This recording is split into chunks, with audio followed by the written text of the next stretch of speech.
Hello my dear students, welcome to my channel teaching grammar. Myself Vishal sir. बच्चों, आज हम लोग tense की सीरीज में प्रेजेंट परफेक्ट कंटीन्यूअस टेंस का इंट्रोगेटिव सेंटेंस पढ़ेंगे। ठीक है। इससे पहले हम लोगों ने अफर्मेटिव और निगेटिव सेंटेंस जो है इस टेंस का कंप्लीट कर लिया है।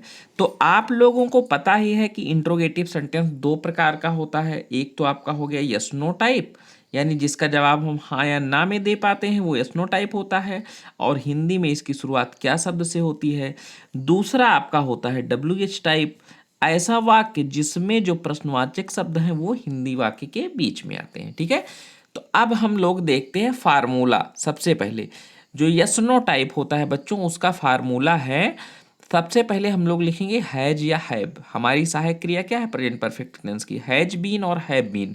लेकिन बेटा बीन बाहर नहीं आता है, बाहर कौन आएगा, केवल हैज और हैव। ठीक है। इसको पहले लिखेंगे, फिर सब्जेक्ट को, सब्जेक्ट से बाहर केवल हैज हैव करेंगे, बीन को नहीं करेंगे।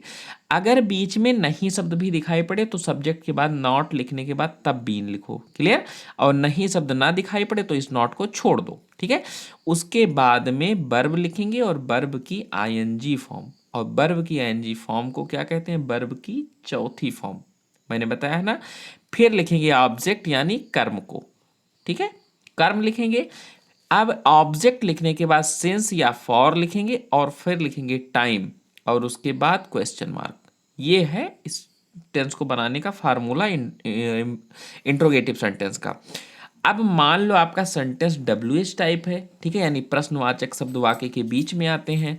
तब क्या करेंगे, अगर बीच में आता है प्रश्नवाचक शब्द तो उसकी अंग्रेजी सबसे पहले लिखेंगे, उसको कहते हैं डब्ल्यू एच वर्ड या फिर क्वेश्चन वर्ड। उसकी अंग्रेजी सबसे पहले लिखेंगे, फिर सहायक क्रिया लिखेंगे हैज या हैव, यहां भी बीन साथ में नहीं रहेगा।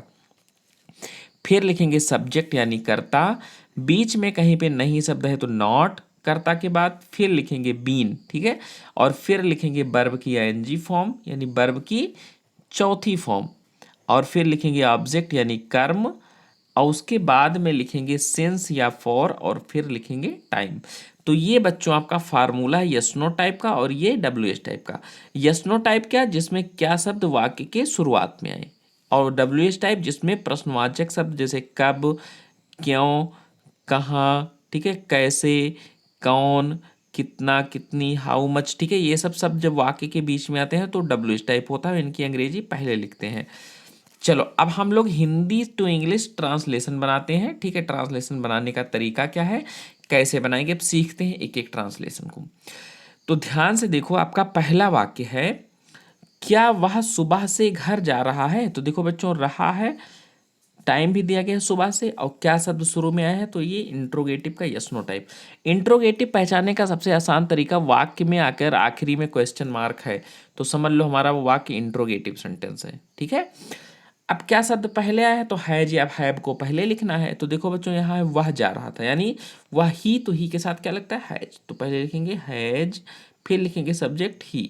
नहीं सब दिख ही नहीं रहा कहीं वाक्य में तो नॉट को छोड़ देंगे। फिर क्या लिखेंगे, बीन, बीन, और फिर गो माने जाना, उसका ing form going to home.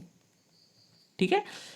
Has he been going to home. अब इसके बाद क्या लिखना है, सिंस या फॉर। तो टाइम आपका सुबह है, निश्चित समय, तो सुबह के लिए क्या लगता है, सिंस, सिंस मॉर्निंग, और फिर आखिरी में क्वेश्चन मार्क। ठीक है। दूसरा वाक्य देखो, क्या माता जी 2 दिनों से भोजन नहीं पका रही हैं। तो कौन नहीं पका रहा है, माता जी। माता जी एक वचन है तो इनके साथ भी क्या लगेगा, हैज, क्योंकि क्या शब्द पहले आया है, हैज द मदर। फिर लिखेंगे कर्ता यानी सब्जेक्ट, और नहीं भी बीच में है तो सब्जेक्ट के बाद क्या लिखेंगे बच्चों, नॉट। और कुक माने क्या होता है, पकाना, उसके ing form cooking, cooking the food. और देखो बेटा, टाइम आपका 2 दिनों से, यानी पीरियड ऑफ टाइम है। ठीक है। पीरियड ऑफ टाइम के लिए क्या लगता है, फॉर, फॉर 2 डेज, अनिश्चित समय है तो वहां फॉर लगेगा, फॉर 2 डेज, 2 दिनों से, और फिर क्वेश्चन मार्क आखिरी में। तीसरे वाक्य को देखो, क्या वह कल से एक उपन्यास पढ़ रहे हैं। तो कौन पढ़ रहा है, वह, यानी दे, और दे के साथ सहायक क्रिया क्या लगता है, हैव। तो क्या शब्द पहले है, तो हैव पहले लिख देंगे, हैव, फिर कर्ता लिखेंगे दे। नहीं सब दिख ही नहीं रहा है तो नॉट को छोड़ दो। फिर क्या लिखेंगे, बीन, हैव दे बीन। फिर वर्ब लिखेंगे तो वर्ब क्या है, रीड, रीड माने पढ़ना, उसमें जोड़ देंगे एनजी रीडिंग, ठीक है, रीडिंग एक उपन्यास, ए नॉवेल, नॉवेल माने क्या होता है, उपन्यास। और उसके बाद है कल से, तो बच्चों कल क्या है, निश्चित समय है, निश्चित समय के लिए क्या लगता है, सिंस, सिंस। और कल की अंग्रेजी यस्टरडे, यस्टरडे। और फिर आखिरी में क्वेश्चन मार्क, ठीक है। अब चौथे वाक्य को देखो, क्या बच्चे मार्च से विद्यालय नहीं जा रहे हैं, तो कौन नहीं जा रहे, बच्चे, बहुवचन है ना, और उस बहुवचन के साथ क्या लगता है, हैव, ठीक है। क्या शब्द पहले है तो हैव को पहले लिख दो, हैव द चिल्ड्रन। और नहीं शब्द भी आया है तो सब्जेक्ट के बाद क्या लिखा जाता है, नॉट। फिर लिखेंगे बीन। और गो माने क्या होता है, जाना, उसमें जोड़ देंगे एनजी गोइंग। चलो ठीक है बच्चों, तो have the children not been going, ठीक है, टू, गोइंग टू स्कूल, कहाँ जा रहे हैं, विद्यालय, स्कूल, मार्च से, तो मार्च के लिए क्या लगेगा, सिंस मार्च। यहां देखो बच्चों, यहां हैज द मदर नॉट, यहां बीन लगेगा, ठीक है, बीन में भूल गया हूं, तो बीन और फिर कुकिंग वर्ब की एनजी फॉर्म। चलिए अगला सेंटेंस देखो, क्या शिवानी रविवार से एक पत्र लिख रही है, तो कौन लिख रहा है, शिवानी, नाम है ना, और एक वचन है, क्या शब्द आया तो पहले क्या लिखेंगे, हैज, हैज शिवानी। और नहीं सब दिख नहीं रहा है तो नॉट को छोड़ दो, फिर क्या लिखेंगे, बीन, बीन। फिर वर्ब लिखेंगे लिखना, लिखना का क्या होता है, राइट। और जब राइट में ई है आखिरी में, जब आईएनजी जोड़ते हैं तो ई को हटा देंगे, राइटिंग एक पत्र, ए लेटर। और देखो बच्चों यहाँ रविवार है तो रविवार के लिए क्या लिखेंगे, सिंस, फिर लिखेंगे संडे, सिंस संडे, और फिर क्वेश्चन मार्क, यहाँ भी क्वेश्चन मार्क। प्रश्न अगला सेंटेंस है आपका 6 नंबर सेंटेंस, तुम दोपहर से अपना काम क्यों नहीं कर रहे हो। अब देखो बेटा, यहाँ पे प्रश्नवाचक शब्द वाक्य के बीच में आया ना, अब इसकी अंग्रेजी सबसे पहले लिखो, तो क्यों की अंग्रेजी, व्हाई, व्हाई। फिर क्या लिखेंगे, हैज या हैव, तो सब्जेक्ट है तुम, तो क्या लगेगा, हैव, व्हाई हैव। फिर लिखेंगे सब्जेक्ट यू, नहीं शब्द भी दिख रहा है तो सब्जेक्ट के बाद नॉट, ठीक है। फिर क्या लिखेंगे, been, why have you not been. और करना का क्या होता है, डू, तो उसमें जोड़ेंगे अंग्रेजी डूइंग, अपना काम, सब्जेक्ट अगर यू है तो अपना की अंग्रेजी होगी योर, और फिर काम का work, have you no, why have you not been doing your work दोपहर से, तो दोपहर निश्चित समय है, क्या लिखेंगे, सिंस नून, ठीक है, और फिर क्वेश्चन मार्क, दोपहर। अगला सेंटेंस, हम कल से कौन सा खेल खेल रहे हैं, ठीक है, कौन खेल रहा है, हम। अब देखो बेटा यहाँ है कौन सा, कौन सा की अंग्रेजी हुईच, हुईच एक ऐसा, which, how many, how much, whose, ये सब ऐसे प्रश्नवाचक शब्द हैं बेटा कि ये अपने नाउन को भी साथ में रखते हैं, जिसके साथ आते हैं उसको साथ में रखते हैं, ठीक है।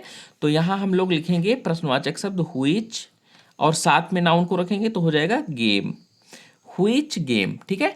फिर लिखेंगे उसके बाद हैज या हैव, तो सब्जेक्ट आपका क्या है, हम यानी वी, तो वी के साथ क्या लगना चाहिए, हैव, तो हुईच गेम हैव, फिर लिखेंगे सब्जेक्ट बी, नहीं शब्द नहीं दिख रहा है तो छोड़ दो, फिर क्या लिखेंगे, नॉट को, फिर लिखेंगे बीन। और खेल रहे हैं वर्ब, तो खेलना का क्या होता है, प्ले, तो लिखेंगे प्लेइंग, आईएनजी जोड़ देंगे क्योंकि आईएनजी फॉर्म लगता है वर्ब की, प्लेइंग। तो which game have been not playing, और कल से, कल निश्चित समय है तो लिखेंगे सिंस, और कल की अंग्रेजी यस्टरडे, यस्टरडे, और आखिर में क्वेश्चन मार्क, क्लियर। आपका ये भी सेंटेंस बन गया। चलो अब आते हैं हम लोग नेक्स्ट सेंटेंस पे। अगला सेंटेंस आपका है, क्या पिताजी 1990 से लखनऊ में नहीं रह रहे हैं, तो कौन नहीं रह रहा है, पिताजी, ठीक है, फादर। तो लेकिन यहाँ देखो क्या शब्द पहले आया है, तो ये आपका यस नो टाइप है तो हैज है पहले लिखेंगे, तो पिताजी के लिए लगेगा हैज, हैज, फिर लिखेंगे सब्जेक्ट द फादर, ठीक है। नहीं शब्द भी दिख रहा है तो सब्जेक्ट के बाद लिख दो नॉट, फिर लिखेंगे बीन, बीन, और रहना का अंग्रेजी लिव, LIV, और उसमें जोड़ेंगे जी लिविंग, ठीक है। कहाँ, लखनऊ में, तो इन लखनऊ, इन लखनऊ। और 1990, तो बेटा सन दिया गया, सन के साथ क्या लगता है, सिंस, सिंस 1990, ठीक है, 1990 और फिर क्वेश्चन मार्क। तो इस तरीके से आपका ये भी सेंटेंस कंप्लीट हो गया। अब ये दोनों वाक्य आपका HW है, इसको आप बना के मुझे कमेंट में पोस्ट कर दो, मैं वहाँ चेक कर दूंगा, आपको जो है रिप्लाई भी दे दूंगा। ठीक है, तो मेरे ख्याल से आपको ये टेंस भी बहुत अच्छे से समझ में आ गया होगा। तो अब आपका प्रेजेंट का चारों टेंस कंप्लीट हो गया। अब हम लोग कल से जो है पास्ट टेंस की शुरुआत करेंगे। ठीक है, तो वीडियो को लाइक कर दो, चैनल को सब्सक्राइब कर दो, बेल आइकन को भी प्रेस कर दो, ताकि मैं आप लोगों के लिए ऐसे ही नॉलेजफुल वीडियो बनाता रहूं। तब तक के लिए जय हिंद, वंदे मातरम।